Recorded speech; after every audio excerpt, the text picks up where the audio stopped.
Alors bonjour tout le monde, je m'appelle Tristan, j'ai 28 ans et je suis une femme trans. Je suis poétesse, écrivaine et quand ma santé me le permet, j'accompagne des personnes handies, notamment en structure médico-sociale. Je suis très contente de participer à ces échanges et j'espère arriver à être suffisamment claire et pertinente. Quand je vais à la boulangerie, je me pose souvent plusieurs questions, plus ou moins pertinentes. Celles-ci sont tout à fait véridiques. La première, ce pain devient-il sacré quand je le partage? Deuxièmement, la transsubstantiation serait-elle plus plausible avec une bennette tradition? Troisièmement, est-ce que donner de l'argent à la personne assise devant la boutique est une œuvre comptant pour mon salut? Ou bien est-ce faire simplement comme Jésus pour suivre ses pas, lui qui est mort pour moi? Ou encore, est-ce que la boulangère, elle qui est si gentille, ira en enfer? Et finalement, est-ce qu'encore une fois le Saint-Esprit fera disparaître la douleur de Macarie dans laquelle une miette est venue se loger? Bref, beaucoup de questions, sans doute trop. Pourtant, cela vient témoigner directement de mon rapport à Dieu. Parfois drôle, parfois tragique, parfois trop intellectuel, mais souvent mystique. Ne pas être entre les murs de l'église n'est initialement pas mon choix. Et régulièrement, je me dis que j'aurais aimé être un moine ou plutôt une sœur. Être trans n'a pas été un choix pour moi non plus. Mais me serais-je présenté aux portes du couvent? Comment m'aurait-on accueilli? Comme en prison, aurait-on vérifié mes parties génitales? Ou comme dans le sport, aurait-on vérifié mon taux de testostérone pour m'accepter en tant que novice? Euh, mais je ne suis pas triste, car je sais que ce n'est pas l'Église qui m'a fait la grâce de la foi. Je n'ai pas été conditionné. Je viens d'une famille communiste, anticléricale s'il en est. Je ne suis pas allé au caté. Mes camarades à l'école étaient musulmans ou rien du tout. Je n'ai même pas été baptisé. Alors pourquoi moi qui avais en horreur les curtons, les corbeaux et les bigotes, me suis-je prise de tendresse pour ces sœurs au regard doux, ces êtres niais mais attachants que sont les croyants? D'où leur venait donc ce quelque chose? Quel était cet air si pur dans la cathédrale pleine de l'odeur de l'encens?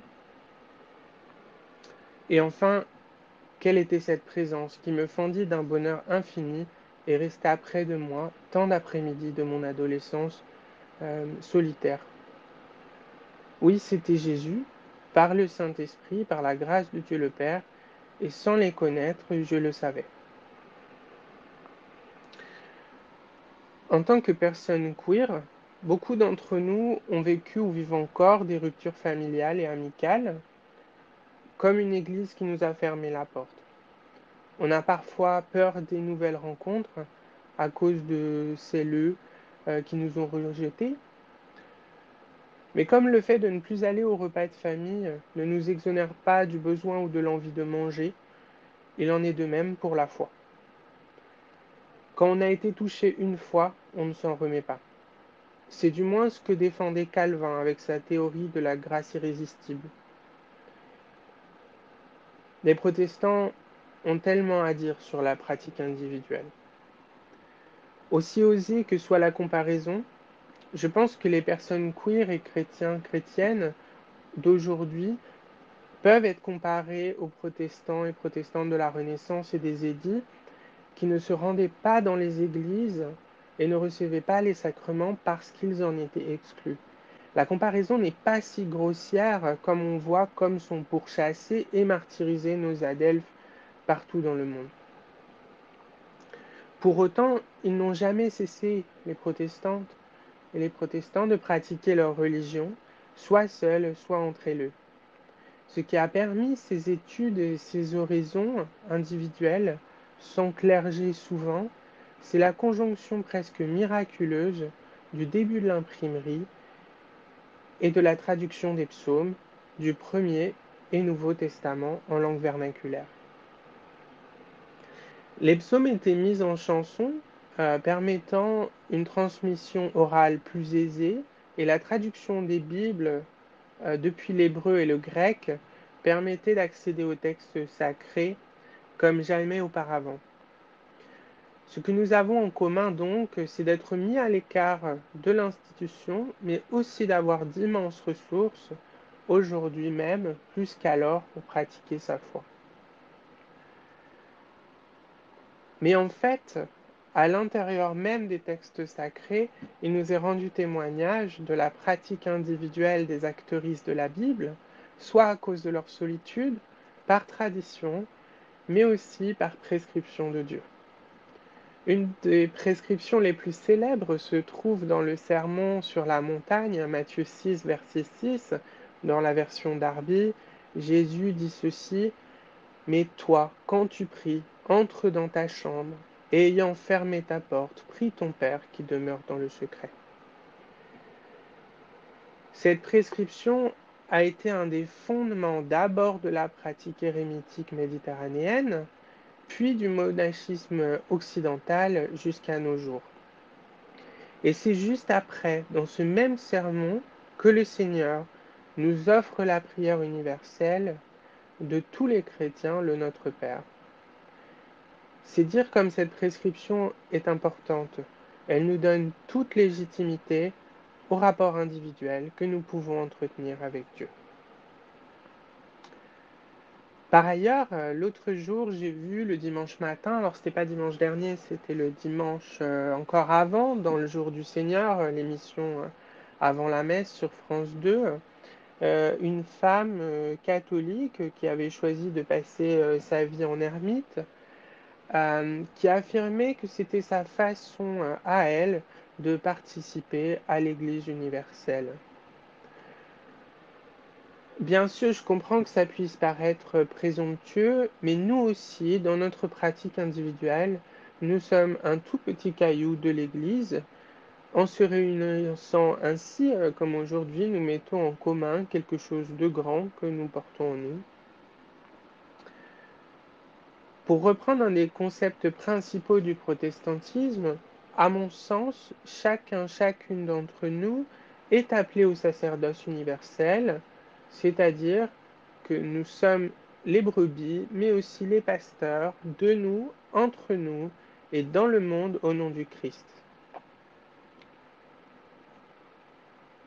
Dans la Bible, beaucoup de personnages sont seuls. Des fois, il s'agit de pur désespoir et de souffrance, comme pour Job, dans ce qui est sans doute un des plus anciens textes de la Bible. Dans cette histoire, Job perd tout, d'abord ses biens, mais surtout toute sa famille et ses proches. Job veut mourir, ne jamais avoir vu le jour même. Mais même avec tant de désespoir, c'est à Dieu qu'il s'adresse, tant et si bien que Dieu elle-même viendra lui répondre et le consoler. Toute la Bible est parsemée de ces destins individuels, parfois en pleine lumière, parfois quelque part en arrière-plan. Il en est de même dans l'histoire du christianisme, que l'on prie ou non les saints, ceux-ci portent témoignage de leur vie auprès de Dieu. Et c'est comme cela que ces chemins singuliers viennent accompagner ma propre vie. Ainsi, quand je vais à la boulangerie et que je regarde les oiseaux manger des miettes, j'imagine que saint François peut-être faisait de même dans la file d'attente devant le four à pain dans l'Italie du XIIe siècle. Et quand j'en reviens de la boulangerie avec mon sachet de croissants et que je passe devant Nocibé, je m'arrête pour regarder dans la vitre mon corps de femme trans et je me demande si Marie-Madeleine avait le même. Je l'imagine passer chez le Nocibé de Béthanie pour acheter du parfum, celui-là même qu'elle versera sur les pieds du Seigneur. Ainsi, mes adelphes, sentez-vous libres de pratiquer votre foi, même intensément, en dehors des murs, des églises et des temples, dans votre rapport singulier avec Dieu. Pour conclure, j'aimerais vous lire ce que nous dit Jésus à chacun d'entre nous dans la difficulté en Jean 16, verset 33. Je vous ai dit ces choses, afin qu'en moi vous ayez la paix. Vous avez de la tribulation dans le monde, mais ayez bon courage, moi j'ai vaincu le monde. Amen. Et voilà, c'est tout pour moi. J'espère que cette intervention, ce texte vous aura plu. En tout cas, moi j'ai pris du plaisir à l'écrire, à, à aller chercher, lire la Bible, lire d'autres textes, voilà, pour m'inspirer. Donc c'était vraiment une chouette expérience déjà. Merci. Merci beaucoup. Alors du coup, maintenant, on va passer à la présentation de Moche. Moche, est-ce que tu veux que je fasse le partage d'écran? Bah oui. Comme ça vous donne un visuel. On fait ça. Alors, ce L-word. Peut-être que je vais mettre en grand, sinon il va pas me le prendre. Hop. Autoriser. Allez, je coupe mon micro. C'est à toi, Moche. Bonjour tout le monde. Moi, pendant les 10 prochaines minutes, je vais vous parler d'une représentation queer et chrétienne. Queer chrétien, pour reprendre une excellente chaîne YouTube, dans une série LGBT plus culte qui a montré par le passé beaucoup d'opposition à la religion. Alors on se demande qu'est-ce que c'est comme représentation queer et chrétienne, qu'est-ce que ça signifie, qu'est-ce que ça dit de ce que veut montrer la série aujourd'hui et qu'est-ce que ça dit de la génération de maintenant. Alors, cette série, elle est culte, en effet, parce qu'elle n'est pas nouvelle. Elle a été créée par Hélène Chaiken dans les années 2004 pour une durée de 6 saisons jusqu'à 2009. Vulgairement parlant, pour résumer, c'est Desperate Housewives sous un très grand arc-en-ciel. On y retrouve une bande de femmes toutes amies qui ont leur travail, leur centre d'intérêt, leurs problèmes. Et quand elles se retrouvent à la terrasse du café Le Planète, elles ne parlent pas d'hommes, mais de femmes. C'est une série chorale qui se déroule à West Hollywood, en Californie, dans un quartier LGBT. Et comme l'indique le titre, The L-Word, cette série met en scène une majorité de personnages principaux qui sont des femmes lesbiennes. Alors, après une conclusion finale à la saison 6, c'est bouclé, la boucle est bouclée, cette série s'est arrêtée et elle avait marqué toute sa génération. Sûrement à l'époque, ça a beaucoup aidé, ça a été vu après. Et elle a initié le mouvement de plein de séries comme Orange is the New Black, qui sont aussi des séries chorales avec une majorité de personnages principaux LGBT.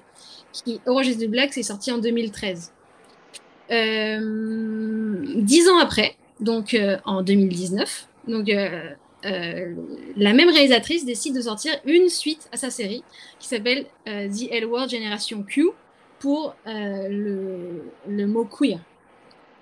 Et on y retrouve 3 anciennes protagonistes, Shane, Alice et Beth, 10 ans après, mais avec de nouveaux personnages principaux qui permettent à la série de traiter des sujets nouveaux, propres à aujourd'hui, dont celui qui nous intéresse, la religion, et comment elle est vécue par les personnes LGBT.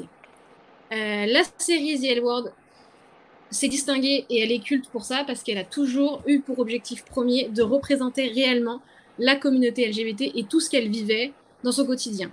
Et c'est-à-dire que tous les moments où elle se sent obligée, spectatrice, d'assister à des événements et de la vie, des mariages, des enterrements, des métiers, et à chaque fois elles sont questionnées, elles sont mises, et donc la série veut mettre à mal toutes les institutions, telles que l'État, l'armée et l'Église. Et elle questionne l'art, elle questionne toutes ces institutions. Et pour la génération, donc la première génération en 2004, on prend l'exemple, on pense à l'enterrement d'un des personnages, je ne dirai pas le nom, pas de spoil. Cet enterrement se passe dans une église et la personnage était en couple avec Alice, et Alice est reléguée au fond de la salle. La famille ne veut pas entendre parler d'elle, et dans son discours, on ignore complètement ses amis, ce qu'elle était, son orientation sexuelle. Tout ça pour dire que les personnages se retrouvent à participer à des rituels religieux comme un enterrement, où on les rejette, on les ignore. Et ça, on le retrouve dans plusieurs moments de la série, donc de la première génération. C'est un traitement classique de l'image de la religion qui est traditionnelle, archaïque et non friendly, non inclusive pour les personnages LGBT qui ne croient plus du coup en cette religion ou qui ne croient pas du tout. On a eu dans ces épisodes-là des personnages qui se sont... on comprend qu'ils vont se confesser une fois. Enfin, il y a un personnage qui va se confesser une fois, Shane, dans l'épisode 8 de la saison 2. Et donc, elle dit, ça fait 16 ans que je ne l'ai jamais fait, je l'ai plus fait, ce qui montre qu'elle a eu par le passé une éducation religieuse, mais qu'on l'a oubliée. On ne veut plus, on rejette la religion dans la communauté LGBT parce qu'elle-même en premier a rejeté. Donc, subtilement, dans la première génération, on a la religion qui est abordée, mais toujours, voilà, toujours c'est l'ennemi, c'est l'opposé, c'est celle qui, on a eu des activistes qui ont interdit une expo parce qu'il y avait des œuvres qui provoquaient la religion, etc. Tout ça pour dire que donc dans la première génération, la religion, on la rejette, on la détourne, ou on la réapproprie un petit peu, mais ça va vraiment exploser dans la nouvelle génération. Et donc on y vient à en 2019, ces 3 épisodes, l'épisode 2, l'épisode 3 et l'épisode 4 dans la saison 1 de The L Word Generation Q. On rencontre un personnage qui n'est pas seulement croyante, pratiquante, elle est plus. Et d'ailleurs, j'ai un problème avec le nom, parce que je ne sais pas comment le traduire en français, mais elle est minister, priest, c'est-à-dire que c'est elle qui s'occupe de la séance et qui est finalement qui dirige l'Église. Donc cette personne-là est Rebecca, vous la voyez sur l'image. Elle rencontre Finlay, qui est en blonde, et elle explique du coup que son métier, c'est d'être pasteur. Alors je ne sais pas, si vous avez un nom pour prêtre au féminin et en plus, voilà, peut-être en tout cas chrétien et qui donne des offices, quoi. Alors elle est à l'église MCC, qui veut dire Multicultural Community Church.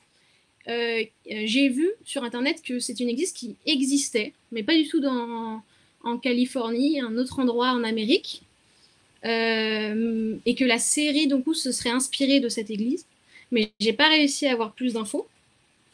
Il faudrait plus que je regarde. Et je vais vous faire un petit best-of de ces phrases, des dialogues. Par exemple, quand elle explique son métier à Finlay, qui, elle, se glace le sang quand elle entend le mot église, elle est complètement paniquée. Alors, elle dit, mais I fuck the priest.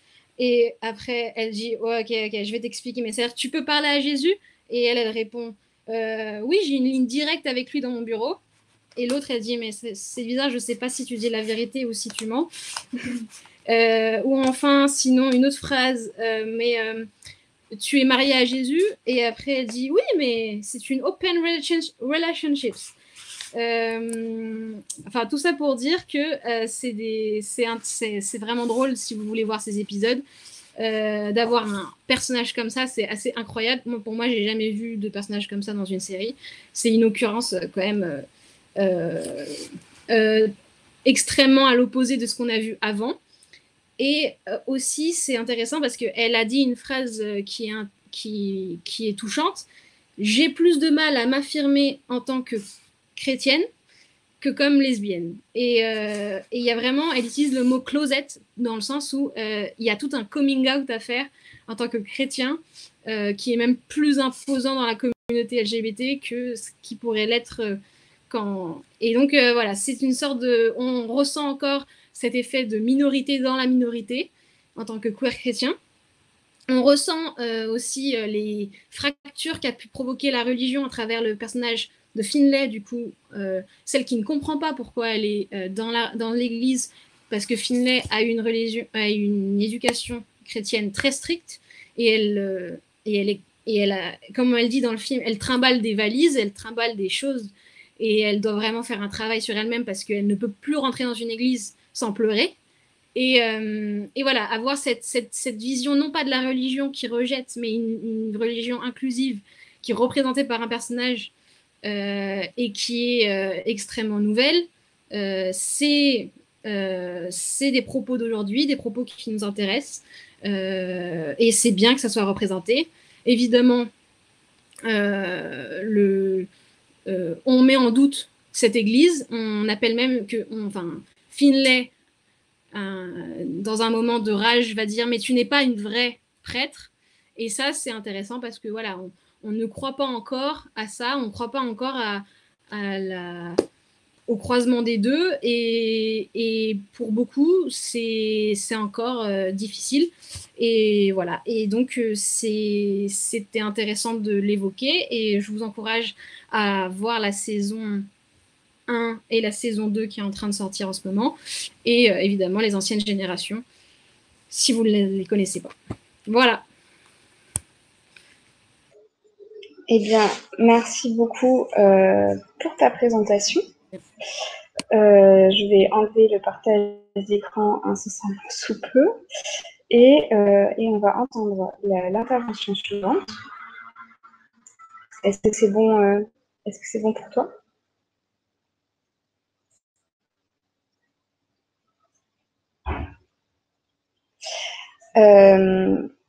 Alors, donc on va écouter Julie.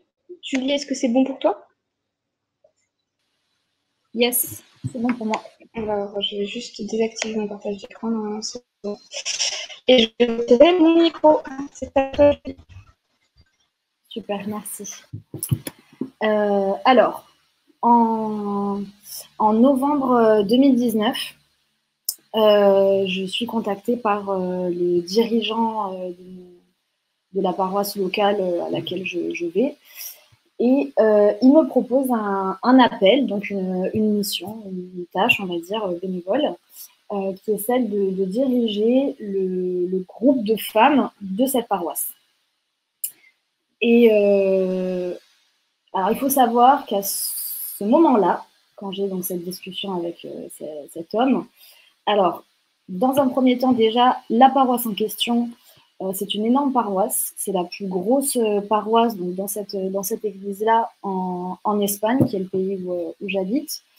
Et en plus, évidemment, le groupe de femmes est également le plus gros groupe de femmes au niveau national, avec, pour vous donner un ordre d'idée, le dimanche, une assistance on avait entre 90 et 110 femmes qui étaient là à l'église le dimanche, sans compter évidemment sur les registres presque plus de 300 femmes qui appartiennent à cette communauté, à ce groupe. De mon côté personnel, il faut savoir aussi que donc à ce moment-là, moi je suis jeune maman, j'ai un bébé de 8 mois, une petite fille de 3 ans très active, en plus 2 enfants qui ne dorment pas la nuit, donc je ne dors pas la nuit. La semaine d'après, je m'apprête à commencer un nouveau boulot à plein temps, donc en Espagne, le temps plein, c'est 40 heures par semaine, qui vont être distribuées entre le lundi et le samedi, donc vraiment, je vais être très, très occupée, et beaucoup d'autres projets à côté, professionnels, etc.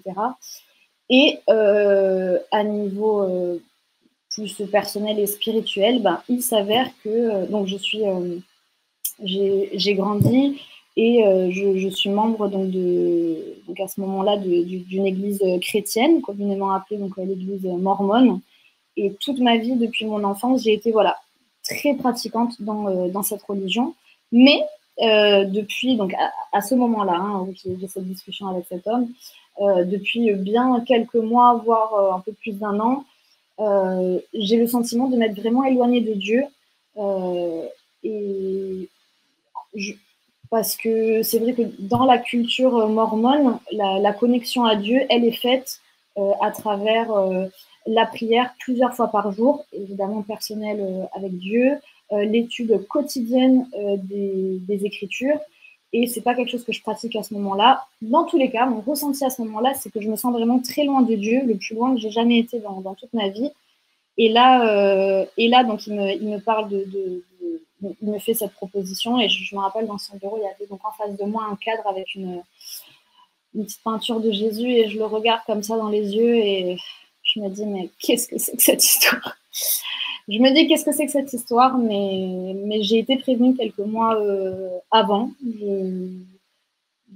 Dieu m'avait prévenue et préparée, donc je sais que c'est pas une erreur et donc j'accepte cet appel dans ce contexte-là. Bon, rapidement, du coup, je prie et je demande à Dieu, mais par contre, je fais comment? Enfin, tu connais ma situation, tu as fait ce choix-là, maintenant, ça se passe comment pour diriger? Enfin, c'est une grosse tâche, et puis je trouve que c'est une énorme responsabilité. Très rapidement, en moins de 24 heures, je reçois une réponse très claire, et je ressens que Dieu me dit, bah, en fait, je sais que tu es épuisé, que tu n'as pas de force spirituelle, tu te poses beaucoup de questions, c'est une étape spirituellement compliquée dans ma vie, que tu es épuisé physiquement, que tu es épuisé émotionnellement. Donc en fait, bah, je vais te demander le minimum qui du coup va être l'essentiel en fait, donc le plus important puisque tu ne vas pas pouvoir faire grand-chose de plus, et c'est d'aimer. Voilà, pour l'instant, concentre-toi là-dessus, c'est le plus important.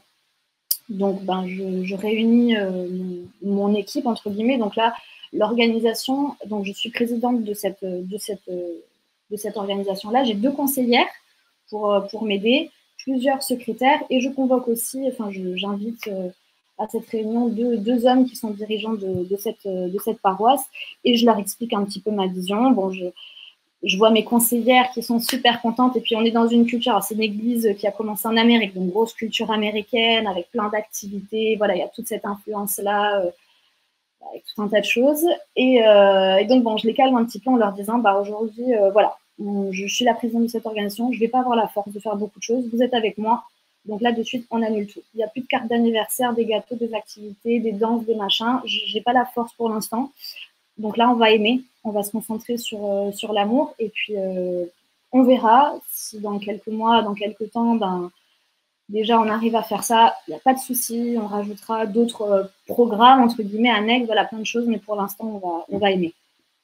Et là, ce qui se passe, c'est magnifique. En tout cas, pour moi, c'est vraiment une expérience que je chéris dans mon cœur. En fait, très rapidement, j'ai plus de doute, je sais que c'est vraiment ce que j'avais ressenti de la part de Dieu, parce qu'en fait, toutes les choses vont s'aligner, entre guillemets, c'est-à-dire que, bon, et pour mes conseillères et pour moi, hein, donc moi, à ce moment-là, je pars, donc des fois, je commence à 7h du matin, des fois, je finis à 22h, j'ai des horaires un peu compliqués, et en fait, tous les jours, mais tous les jours, il n'y a pas un jour qui est raté pendant les premières semaines, sur le quai, dans la rame, en descendant, je me retrouve avec une femme de ma paroisse, donc à chaque fois une femme différente, hein. Et du coup, j'ai l'occasion de discuter avec ces femmes, de savoir comment elles vont, de voir comment je peux les aider, comment on peut les soutenir, et derrière, voilà, mettre les choses en place qu'il y a besoin. Lundi, j'utiliserai des faux noms. Brigitte, ça va, oui, mon mari a fait un AVC hier, là je suis en route pour aller à l'hôpital. Voilà, de notre côté, on peut trouver des solutions pour ça. Le lendemain, c'est Germaine qui m'annonce qu'elle a perdu son travail. Le surlendemain, c'est Martine qui va très bien et j'ai une belle discussion avec elle, qui est édifiante et qui nous aide. J'apprends aussi à les connaître. Et c'est magnifique parce qu'en fait, je me dis, mais en fait, Dieu, il a pris mon planning. Il a dit, alors, il y a de la place là. Elle prend le métro, elle fait rien. Boum. Et c'est fou. Et ça va se passer comme ça pendant un moment. Et en fait, cette expérience-là, ce que j'en ai tiré, c'est que je me suis rendu compte en fait que au moment où j'ai plus de force, où je peux presque plus rien faire, s'il y a une chose que je dois faire en fait, donc qui pour moi, ce que je comprenais dans ma vie, c'était c'est la chose la plus importante en fait, puisque si tu peux faire qu'une chose, on va choisir celle qui est vitale entre guillemets. C'est juste l'amour en fait, pas plus compliqué que ça. Et c'est vrai que cette expérience-là, dans ma vie, personnel, en fait, ça a vraiment été important parce que à ce stade-là, j'avais un peu cette image toute faite, ce mythe, entre guillemets, du chrétien parfait, qui est hyper charitable, qui est bénévole dans des associations, qui est quelqu'un de posé, qui du coup lit ses écritures tous les jours, les étudie, prie constamment avec Dieu toute la journée, est en communication avec lui, etc. Et en fait, à ce moment-là, ce mythe s'effondre, mais il s'effondre pour laisser place en fait à quelque chose qui a beaucoup plus de sens pour moi et que je vis en fait, et je me rends compte que en fait, dans ma vie, en tout cas, ce que je comprends de cette expérience, c'est que au final, le chrétien parfait, en fait, c'est celui qui, dans son imperfection, va aimer son prochain, en fait. Et à l'issue de cette expérience, qui vient évidemment complémenter d'autres expériences que j'ai vécues dans ma vie, je me rends compte que cette église, donc au fur et à mesure, dans mon chemin personnel, il y a les questions qui continuent à venir. Je questionne justement ma position par rapport à cette église-là, puis ma spiritualité, ma foi. Mais quand même, je me dis, alors c'est toujours questionné, encore aujourd'hui à l'heure où je vous parle, donc je vous partage humblement mon expérience, puis plutôt mon questionnement. C'est évidemment pas une vérité générale, mais je me rends compte quand même que l'église, que ce lieu de culte, c'est quand même un terrain intéressant pour pratiquer du coup l'amour du prochain, et que c'est très propice parce que quelque part c'est un endroit un peu challengeant quand même, parce que en tout cas dans l'église à laquelle j'assiste, et avec sa culture à elle, c'est une église qui a beaucoup de traditions, c'est une église avec beaucoup d'attentes impossibles, de perfection, et du coup énormément de jugements, de condamnations, tout ce package-là, que je trouve très difficile, mais à la fois, parce que je questionnais du coup, en pensant à la thématique de cette conférence,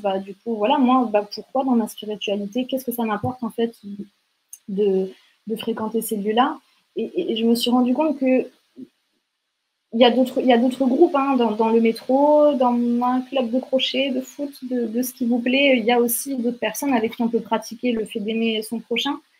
Mais je sais que pour moi, c'est plus challengeant, et du coup, moi, personnellement, j'apprends plus, puis je suis très inspirée quand je vois, je sais pas, une personne qui va justement recevoir avec amour une personne queer dans une atmosphère comme ça. Je me dis, la classe, je trouve que c'est des actes presque héroïques, parce que justement, l'atmosphère n'est pas toujours propice à ça. Mais dans tous les cas, pour en revenir donc à cette expérience-là, et à vraiment cette étape dans ma vie où vraiment je comprends que tout va bien, en fait, que je ne suis pas éloignée de Dieu, que je ne suis pas en train de m'éloigner ou quoi que ce soit, que, au contraire, tant que j'essaye, que je suis capable, et pas forcément de le faire tous les jours, mais en tout cas d'être dans cette dynamique d'essayer d'aimer, en fait, c'est bon. Et je me rappelle simplement le premier commandement qui est donné à Moïse par Dieu pour transmettre à son peuple, simplement d'aimer son prochain. Et évidemment et naturellement, je me tourne aussi vers le reste de ce commandement qui vient avec, qui est comme soi-même, qui parle donc de chaque personne. Et c'est vrai que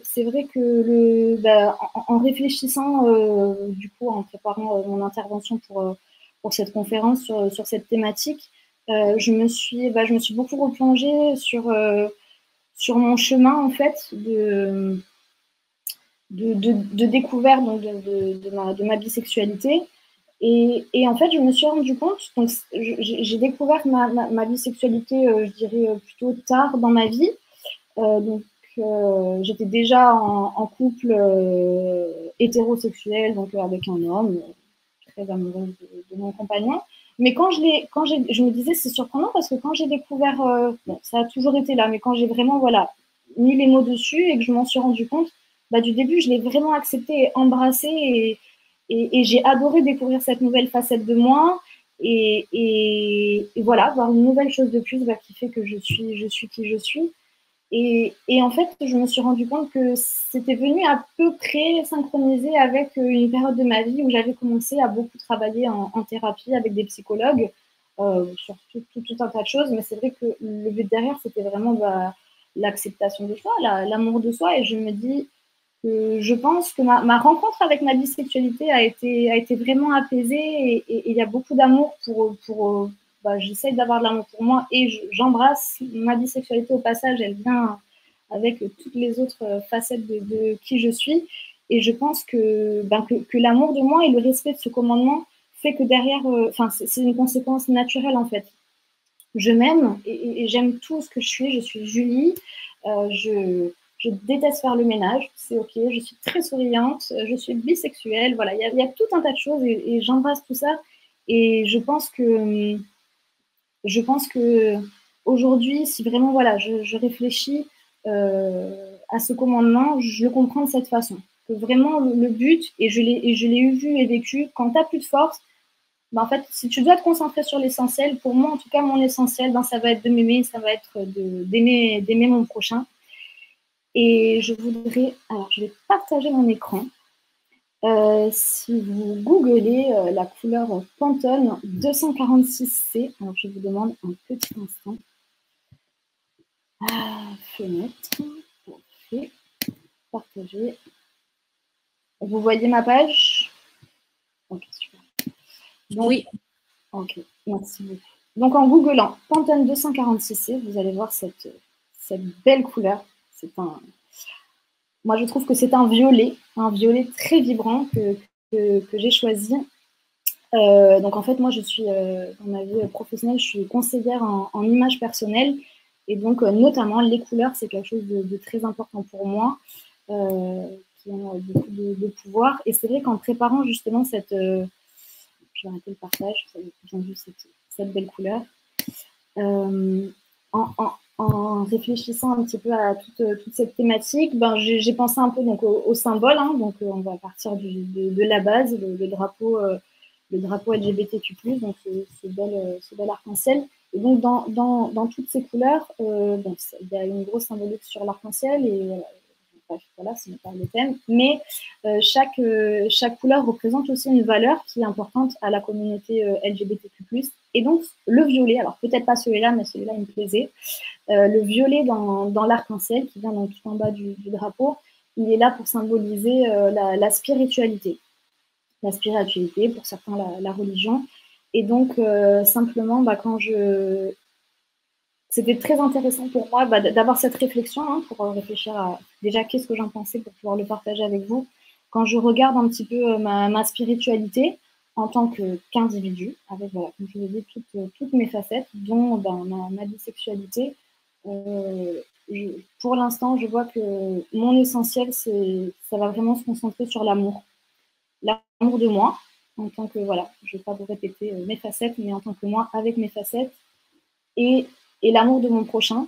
Et il est vrai que le lieu de culte, alors pour d'autres raisons aussi, mais mon lieu de culte aujourd'hui reste quand même un terrain challengeant, mais très efficace pour pouvoir pratiquer ça.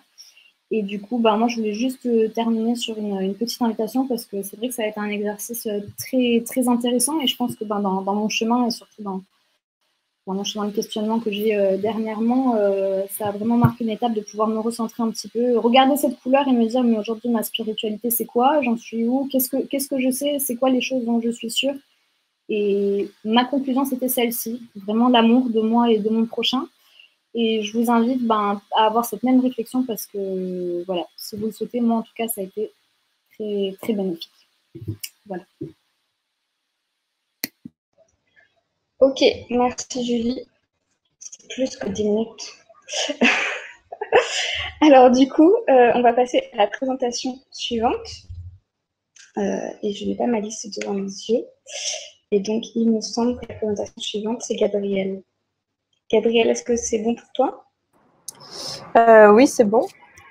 Okay, est-ce que vous... On t'entend, oui. Oui, vous m'entendez, parce que je suis dehors, donc il y a un peu de bruit. Ok. Ça va. Ok, bon, super. D'accord. Merci. Bonjour, je m'appelle Gabrielle, j'ai 20 ans et je suis un homme transgenre et je suis catholique. Donc, en vérité, je ne suis pas encore tout à fait l'homme que je voudrais être parce que je suis encore tout au début du processus de changement médical et aussi du changement administratif. Et je ne suis pas encore tout à fait catholique non plus parce que je ne suis pas baptisée. Donc, je suis à un moment de ma vie où il reste encore beaucoup à parcourir. Et si le terme de transition est extrêmement connoté du côté de la transidentité, en fait, je pense qu'il peut s'appliquer à vraiment beaucoup d'aspects de notre existence, dont la religion. Donc, j'avoue que quand j'ai vu le thème de la conférence, j'ai eu un petit peu peur de la seconde partie, parce que je ne sais pas du tout si la spiritualité seule suffit ou pas. Sans doute que oui, on peut très bien se passer des institutions. On peut très bien avoir un rapport plus individuel au christianisme, que ce soit par choix ou parce qu'on a été traumatisé. Enfin, peu importe. Je pense vraiment que la foi peut se passer de murs et de sacrements. Mais voilà, aujourd'hui, mon témoignage n'est pas vraiment pour ceux qui sont heureux de se passer des lieux de culte, mais pour ceux qui ressentent le besoin d'aller à la messe, le besoin d'être baptisés, le besoin de faire partie d'une communauté, mais qui ont peur d'être rejetés parce qu'ils sont queer. Je vais donc partager avec vous un petit peu de mes transitions et vous expliquer comment j'ai appris que mon identité de genre et mon identité religieuse ne s'excluent pas, mais s'enrichissent mutuellement, au contraire. Et en fait, voilà, j'ai envie de vous montrer que, contre toute attente, c'est possible de faire partie d'une communauté chrétienne, catholique, parce que je suis catholique, mais chrétienne, queer, et même d'une communauté qui est à la fois queer et chrétienne. Donc, pour commencer, j'ai envie de vous parler un peu de la peur, parce que je crois que le début de toute transition, c'est vraiment marqué par la peur, et c'est souvent ce qui nous empêche d'avancer, ce qui fait qu'on nie notre propre identité. Pour ce qui est du genre, ça m'est un peu tombé dessus à l'adolescence sans que je m'y attende. Et pour la foi, en fait, c'est pareil.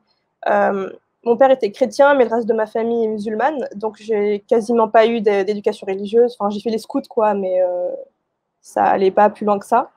Et ça m'a jamais vraiment intéressée. Et pourtant, il y a près de 10 mois, une nuit, je me suis réveillée en sursaut. Et d'un coup, voilà, comme ça, je croyais en Dieu.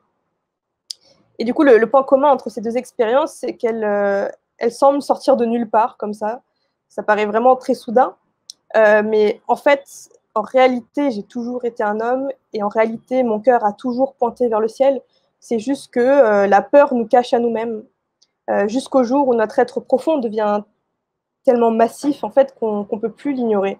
Et ça vaut pour tout, en fait, que ça soit la sexualité, que ça soit le genre, que ça soit la religion. Je pense vraiment que ça vaut pour plein de choses. La seconde étape, c'est le doute, qui est en fait un autre visage de la peur. J'ai mis plus de 2 ans avant de me décider à faire une transition médicale. Depuis le début, pourtant, je sais que j'en ai besoin pour vivre. Je ne peux pas m'en passer. Mais il y a toujours cette voix dans ma tête qui me dit « Et si tu te trompes, comment tu vas faire ?» Alors, ce qui se passe, c'est que je retarde tout, je me remets en question 4 fois par jour, je fais mon propre procès, et à la fin, je suis toujours coupable. Mais quand Jésus est apparu dans ma vie, je n'ai pas douté. En fait, il y a ce passage un petit peu drôle au début de l'évangile selon saint Marc, où Jésus va voir des pécheurs et leur demande de le suivre. Aussitôt, ils laissent tout ce qu'ils étaient en train de faire et vont à sa suite.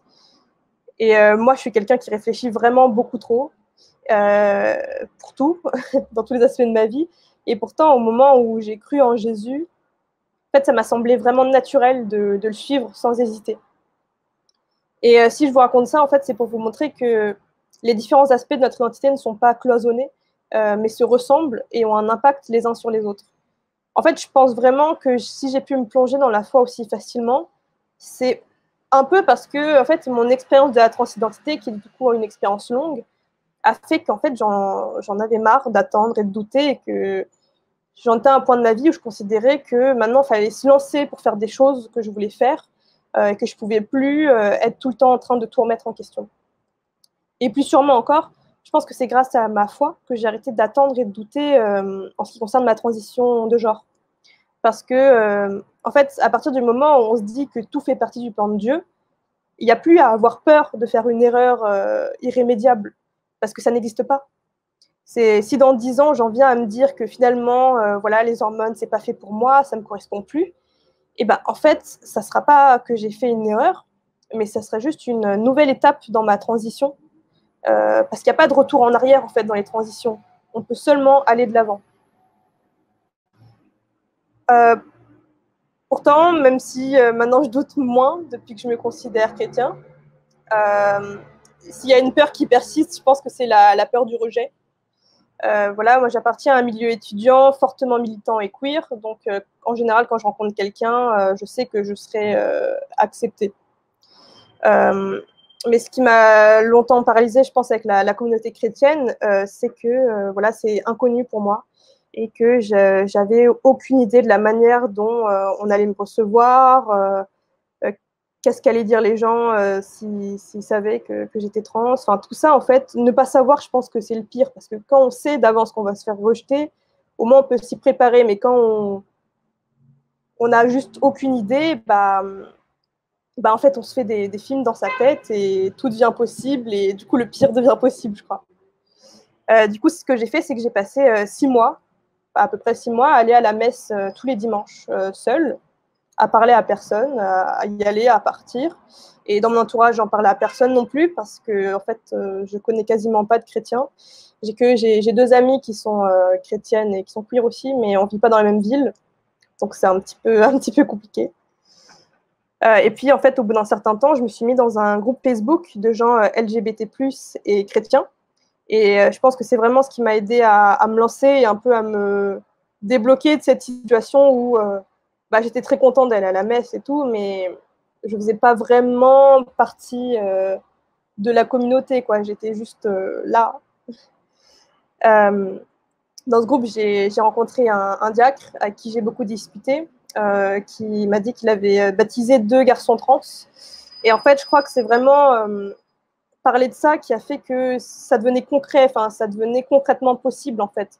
Parce qu'avant, c'est Mush tout à l'heure qui parlait de ça, c'est que quand on est chrétien et queer, on fait partie d'une minorité dans une minorité, mais qu'en plus, on n'est pas baptisé et qu'on veut le baptême, parce qu'il y a des gens qui ne sont pas baptisés mais qui ne veulent pas le baptême, mais quand on n'est pas baptisé et qu'on veut le baptême, c'est encore plus une minorité dans une minorité dans une minorité, et je connaissais absolument personne comme ça. En cherchant sur Internet, j'avais aucun témoignage de gens comme ça. Donc, c'était vraiment très difficile. J'avais l'impression un peu d'être seule au monde, quoi. Et finalement, en fait, je me suis rendu compte que ce n'était pas le cas. En revanche, un point assez marquant, c'est qu'à ce moment-là, tout le monde me déconseillait de commencer mon chemin vers le baptême maintenant, pour plein de raisons, dont des raisons administratives, parce que comme je n'ai pas encore fait de changement à l'état civil, c'est pas dit qu'on accepterait de mettre sur, je sais pas comment ça s'appelle, l'attestation de baptême, mon nom et mon genre correctement, quoi. Moi, j'avais surtout peur qu'en fait, qu'on me demande de choisir entre mon identité trans et mon identité chrétienne, qu'on me demande en fait de renoncer à ma transition médicale, vu que je l'ai pas encore commencé. Et on m'a conseillé d'attendre, d'avoir bien avancé dans ma prise d'hormones et dans mes chirurgies, parce que en fait, une fois que c'est fait, on peut plus nous dissuader de le faire. C'est ça l'idée. Et en fait, je trouve que ces conseils sont bons à prendre et ils sont très pragmatiques. Mais moi, j'ai décidé de ne pas les suivre pour plusieurs raisons. Enfin, première raison, comme je l'ai dit, j'ai plus la patience d'attendre, en fait. Deuxième raison, c'est que en fait, j'avais pas envie d'entrer dans une communauté où on m'accepterait à défaut de pouvoir me faire changer. J'ai vraiment envie de venir et d'être honnête avec ce que je suis, ce en quoi je crois, et que si on m'accepte, on m'accepte. Si on m'accepte pas, on m'accepte pas, et tant pis, quoi. J'avais pas envie en fait d'user de combine, ce genre de choses. Ensuite, c'est aussi parce que si Dieu m'a appelée à un moment précis, moi je pense que c'est pour une raison, et que comme les pécheurs, en fait, je devais répondre à son appel directement, et pas dans 5 ans, pas dans je sais combien de temps, quoi. Et enfin, si j'ai fait ce choix, c'est aussi parce que, en fait, en fin de compte, la vie, c'est pas faire une transition après l'autre. Ça n'arrive jamais, en fait, dans la vie, qu'on fait une chose, après on fait l'autre, après on fait l'autre. En fait, tout arrive en même temps. Et c'est que des flux qui s'entrechoquent, qui se croisent. Et je pense qu'en fait, on est vraiment tout le temps en transition. Et il me semble artificiel de vouloir séparer des parties de moi, en fait, qui sont en fait complémentaires.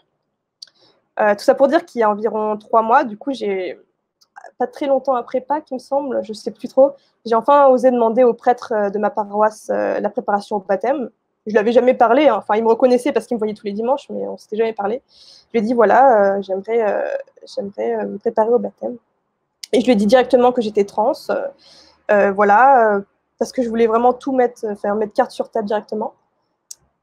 Et au début, il avait l'air confus. Je crois qu'en fait, au début, il ne savait pas trop ce que ça voulait dire. Mais bon, après, on a fixé un rendez-vous et quand on s'est rencontrés pour vraiment discuter posément, voilà, on a parlé de plein de choses, on a parlé un peu de ma transidentité rapidement. Mais en fait, il n'a jamais fait aucun commentaire, négatif ou positif. Hein. Il ne m'a jamais mégenré, il ne m'a jamais posé de questions indiscrètes. Et il m'a assigné un accompagnateur homme sans que je lui demande. Vraiment, il m'a dit que dans la logique des choses, voilà, ça serait bien que je sois accompagnée par un homme, parce que normalement, on est accompagné par quelqu'un du même sexe que soi. Et voilà. Donc, normalement, je devrais être officiellement introduit catéchumène début octobre. Et depuis le début de l'été, j'ai vu 3 fois mon accompagnateur, qui est à peine plus vieux que moi, il a 25 ans. Et en fait, à chaque fois, j'en apprends un peu plus sur moi-même et sur mon identité de genre, ce qui fait que je regrette absolument pas d'avoir fait le choix de commencer maintenant. Donc voilà, en fait, pour conclure, évidemment, c'est que mon expérience. Et tout ne se passe pas aussi bien pour tout le monde. Voilà, si vous avez le sentiment d'être exclu dans votre paroisse ou même d'être en danger, il ne faut pas se forcer, il faut essayer de trouver un lieu où on se sent à l'aise. Et si on se sent à l'aise seul dans son coin, c'est comme ça. Et je pense que ça vaut pour tout type de communauté, hein, parce que dans tout type de communauté, il y a des endroits où on ne se sent pas bien, on ne se sent pas à sa place. Et voilà, c'est comme ça, c'est tant pis, et il faut trouver des endroits où on est accepté. Et ce que j'ai cherché à dire, en fait, aujourd'hui, c'est simplement qu'en fait, vous n'êtes pas seul, qu'il y a des gens comme vous, et que même les gens qui ne sont pas comme vous, en fait, peuvent vous surprendre, qu'ils ont plus de bon au fond d'eux qu'on peut le croire, et que quelle que soit votre identité sexuelle, votre identité de genre, et quelle que soit la communauté religieuse dont vous voulez faire partie, je pense que vous avez votre place. Et il ne faut pas laisser quiconque vous dire que vous n'avez pas votre place. Voilà. Merci beaucoup, Gabrielle. Alors, du coup, on va passer à la dernière présentation. Et donc, du coup, c'est Jean-Victor qui va nous donner notre dernière présentation. Jean-Victor, il n'y a pas d'angoisse sur la fin. Comme de toute façon, on est parti sur l'après-midi. Pas d'angoisse. Ok, donc on va passer à Jean-Victor. Moi, je vais couper mon micro et je vais te laisser parler. Ça marche. Allez, c'est à toi. Ça marche. Alors, bonjour tout le monde. Moi, je m'appelle Jean-Victor. Pour me présenter rapidement, j'ai 23 ans. Je suis étudiant en sociologie et je suis gay et catholique. Donc voilà, je vais faire un petit témoignage sur mon retour à l'église, comme le dit le titre, sachant que j'ai recommencé à fréquenter l'église il y a 8 mois, donc c'était en janvier, après le deuxième confinement, je crois, après les vacances de Noël. Alors pour un petit retour, on va dire, plus jeune, j'ai grandi dans une famille catholique, mais plutôt de tradition que pratiquante. Dans le sens où on allait à la messe tous les dimanches, je me suis fait baptiser, je suis allé au catéchisme, après j'étais dans un lycée privé, mais c'était vraiment plus, voilà, encore plus pour la tradition de la famille de mes grands-parents que un réel intérêt ou une réelle croyance, en tout cas pour dans ma famille en général. Donc ce qui fait que j'étais vraiment passif à toute cette éducation-là, en fait. Quand j'allais au catéchisme, je n'étais pas forcément intéressé. Idem pour le baptême, mais comme j'avais 2 ans, je ne peux pas vraiment dire que j'étais non plus déjà consentant et conscient de tout ce qui se passait. Donc, ce qui fait qu'arrivé au collège, à partir du moment où nos parents nous ont laissé, alors moi et mon frère, le choix de continuer ou pas, tous les deux, on a dit non. Et on a fait notre vie, donc vraiment du jour au lendemain, on n'est plus allé à l'église et je me suis totalement coupé de, je sais pas si je pourrais dire de ma communauté religieuse parce que je me sentais même pas appartenir à celle-ci en fait, vu qu'encore une fois j'y allais vraiment par habitude et vraiment en position de passivité si je puis dire. Et donc voilà, je fais ma petite vie, etc. etc. Et c'est vrai qu'en plus de ça, l'image, avec le recul que j'avais à cette époque-là, donc collège, lycée, de la religion et des catholiques, c'était vraiment une image d'une communauté très conservatrice, avec toutes les questions, tout ce qu'on a pu voir, hein, avec les manifs pour tous et tous ces débats-là et ces propos qui ont était vachement violent pour moi. Et encore, vu qu'à ce moment-là, j'en faisais plus partie, ça me touchait pas de plein fouet. Mais j'étais quand même un peu, ouais, c'est très bof quand même comme environnement. Donc j'ai eu tendance à visualiser ces personnes-là, à faire une essentialisation, en fait, et de me dire, ouais, elles sont sûrement toutes comme ça. Donc ça me donnait encore moins envie, en tout cas, si j'avais eu peut-être à un moment l'idée d'y revenir, de vouloir m'intéresser à nouveau, en fait, et de m'y rapprocher. D'autant que comme j'avais aucune personne croyante et pratiquante dans mon entourage, il n'y avait pas lieu à des discussions, et c'était plutôt, mes amis avaient plus aussi un regard assez, justement assez réticent et assez moqueur sur la religion et les personnes qui la pratiquent. Et en fait, c'est en arrivant à Paris, que j'habitais chez mes parents, j'habitais en Bretagne, et c'est en arrivant à Paris que j'ai commencé à rencontrer les premières personnes de mon entourage et à me faire des amis qui étaient et qui sont toujours croyantes et pratiquantes et queer. Alors dans la majorité, c'était pas des personnes, ce sont toujours pas d'ailleurs des personnes catholiques ou chrétiennes en général, c'est plutôt des personnes musulmanes ou juives. Donc ça m'a permis de parler de ces sujets-là avec elles, de voir comment elles vivaient justement cette identité-là, ou ces identités-là, le fait d'être queer, croyant, pratiquant, parce que là encore, c'est vrai que je fais un peu une distinction entre les personnes comment dirais-je, croyantes de tradition et croyantes pratiquantes, parce que pour moi, il n'y a pas forcément non plus de tradition plutôt, la même approche, et donc c'est vraiment, encore une fois, oui, en échangeant avec elles sur tous ces sujets-là, et voir comment elles arrivaient en fait à concilier les deux ou pas, parce que c'est vrai que même si elles arrivaient à peu près à avoir un rapport assez serein, ça restait quand même assez compliqué, voilà, pour des rapports soit familiaux, soit juste leur rapport à la religion et à leur foi. Et d'autant plus que je me sentais d'autant plus proche de ces personnes-là, parce que comme Gabriel, en fait, maintenant j'ai un environnement très militant et très politisé. Donc ça me permettait aussi de partager plusieurs points communs en plus de la religion. Et à partir de là, ça a ouvert une porte, on va dire, et j'ai commencé à me questionner là-dessus et à me dire, oui, pas à réévaluer en tout cas, mais à revoir la religion d'un angle différent. Donc ça a été une période de plusieurs mois où moi je suis questionné justement sur mon rapport à la foi, sur ce que ça signifie réellement pour moi et la place que ça pourrait avoir dans ma vie. Et c'est en déménageant, enfin j'habitais déjà à Paris, mais en déménageant dans un nouvel endroit où j'ai eu envie en tout cas de fréquenter à nouveau une église. Donc ça faisait de janvier là, ça faisait depuis le collège que j'y étais pas retourné. Donc sauf si c'était pour visiter, voilà, avec ma famille, vraiment en tant que pour des messes, c'est vraiment la première fois, donc ça m'a fait c'était assez étrange. Et au début, c'est vrai que c'était aussi un peu, voilà, pareil, je me mettais aussi au fond parce que je ne me sentais pas inclus dans la paroisse. Et en fait, ce qui s'est passé, c'est que c'est vrai qu'en tant que personne queer et catholique, il y a eu plusieurs questionnements qui sont faits déjà dans la recherche de l'Église. Donc bon, il y a eu toute la question de la géographie de la position de l'Église. J'ai eu la chance parce que la mienne, enfin la plus proche, elle est vraiment derrière chez moi, à moins d'une minute de marche, donc à ce niveau-là, il n'y a pas de souci. Mais voilà, donc j'ai quand même fait des recherches, j'allais voir des avis Google pour voir un peu, pour prendre un peu la température en fait de l'ambiance de la paroisse, si je puis dire, par les gens qui peuvent y être ou qui ont pu y passer. Je faisais des recherches sur les prêtres qui étaient présents aussi dedans, en voyant leur parcours un peu, les interviews pour voir dans quelle position ils avaient justement sur toutes les questions d'homosexualité, et même plus, juste en général, leur ouverture d'esprit. Donc c'est vrai que ça faisait une grosse démarche quand même. Ça fait une grosse démarche et ça m'a pris quand même pas mal de temps à faire. En général, je suis allé voir 3-4 églises pour voir dans laquelle je me sentais le plus à l'aise. Et bon, j'ai eu de la chance parce que ça s'est révélé être celle qui était derrière chez moi.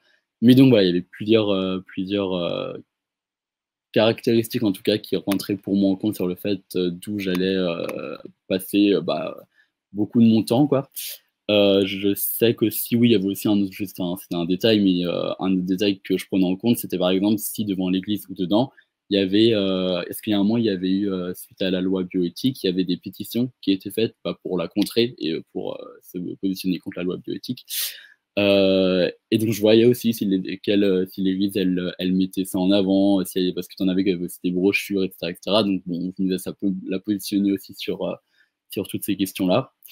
Et, enfin, quand j'ai trouvé celle dans laquelle je vais actuellement, il y avait aussi la caractéristique raciale aussi. Parce que moi, ça paraissait vraiment très important de me retrouver dans une paroisse où il n'y avait pas que des personnes blanches, parce que en plus d'être une personne queer et chrétienne, en plus je suis racisé, donc asiatique, et je sais que je ne serais pas senti non plus à l'aise à être encore une fois une seule minorité. Dans une minorité en plus. Donc ça, c'était vachement important pour moi. Et heureusement, comme vu que je vais à Belleville, j'ai de la chance d'être dans un quartier quand même avec une grande mixité sociale, si on peut dire. Donc il y a vraiment une majorité, enfin pas une majorité, mais ça se divise vraiment. Il y a beaucoup de, la paroisse est constituée de personnes blanches, de personnes noires et de personnes asiatiques. Donc ça, c'était idéal pour moi. En plus de ça, les prêtres sont avérés être très bienveillants, accueillants, comme les personnes qui sont dans la paroisse. Donc j'ai décidé d'y rester. Après, sur le fait, encore une fois, d'être queer et catholique, j'ai décidé par contre de pas du tout parler de mon homosexualité. Après, c'est pas forcément l'endroit pour non plus, parce qu'autant dans certains contextes, ça m'arrive d'en parler en priorité, dans des contextes militants ou quoi que ce soit, mais là, je dis, dans l'église, pour moi, ça relève de ma sphère privée. Et je ne veux pas en parler non seulement pour cette raison, mais aussi pour une raison de sécurité, en fait. Et pour le coup, je préfère privilégier juste, comment dire, le bien-être dans lequel je me sens en allant dans cette église, plutôt que de vérifier si, par exemple, les personnes ou les prêtres, disons, ne sont pas homophobes. C'est vrai que ça peut paraître un peu compliqué à comprendre, mais c'est vraiment le fait de me dire, je me sens bien là. Donc, quitte à me sentir bien là, je préfère rester là et omettre le fait omettre le fait que je sois homosexuel, quoi. Donc c'est un peu retourner dans le placard finalement quand j'y vais, mais pas tellement, parce qu'avec le temps, j'ai découvert, et ça j'ai eu la chance, que l'un des prêtres est très ouvert là-dessus, parce que ça s'est avéré être, vraiment par hasard, un ami de la famille d'un ami à moi, en fait. Donc il a pu me dire qu'il était en fait ouvert sur toutes ces questions-là, et ça, il représentait vraiment l'image d'un prêtre moderne, donc assez jeune. Il fait de la moto, il a des tatouages, enfin vraiment, ça cassait vraiment avec l'imaginaire que j'avais moi des prêtres. Et concernant, pour le dernier point sur le fait de vivre sa propre spiritualité chez soi, moi après c'est vraiment personnel, et c'est juste que chez moi j'arrive pas beaucoup à prier, en fait. Je me sens pas déjà j'habite dans un endroit très petit, donc j'ai pas l'espace pour emménager, on va dire, un petit coin comme j'aimerais le faire, un coin prière. Donc voilà, ça, c'est juste personnel. Donc ce qui fait que je vis le plus grand de ma spiritualité, de ma foi dans l'église, à travers les messes. Après, j'y vais énormément, parce que je vais aux messes du dimanche, aux messes du week-end, mais aussi aux dominicales. Mais je vais aussi aux messes en semaine quand je le peux. Bon, là, avec l'année qu'on a eu, le confinement, etc., c'est vrai que j'y allais tous les jours, en fait. J'allais à la messe tous les jours, et j'y passais vraiment énormément de temps dans l'église, parce que je me sentais juste bien dedans, en fait. Donc voilà, c'est pour dire que c'est vrai que c'est un rapport parfois assez compliqué, et que des fois, moi j'ai fait des choix qui sont des choix qui sont personnels, sur le fait de rester dans une église dans ce contexte-là, mais je suis très heureux, en tout cas. C'est pas facile tous les jours, mais j'ai un rapport assez serein avec la religion, ma foi, et avec les églises que je fréquente. Et voilà. Merci beaucoup. Merci beaucoup pour ce témoignage, Jean-Victor. Bon, alors du coup, on a fini le cycle de présentation. J'étais très contente de tous vous entendre. Je vois qu'il y a énormément de situations différentes déjà juste avec ce panel.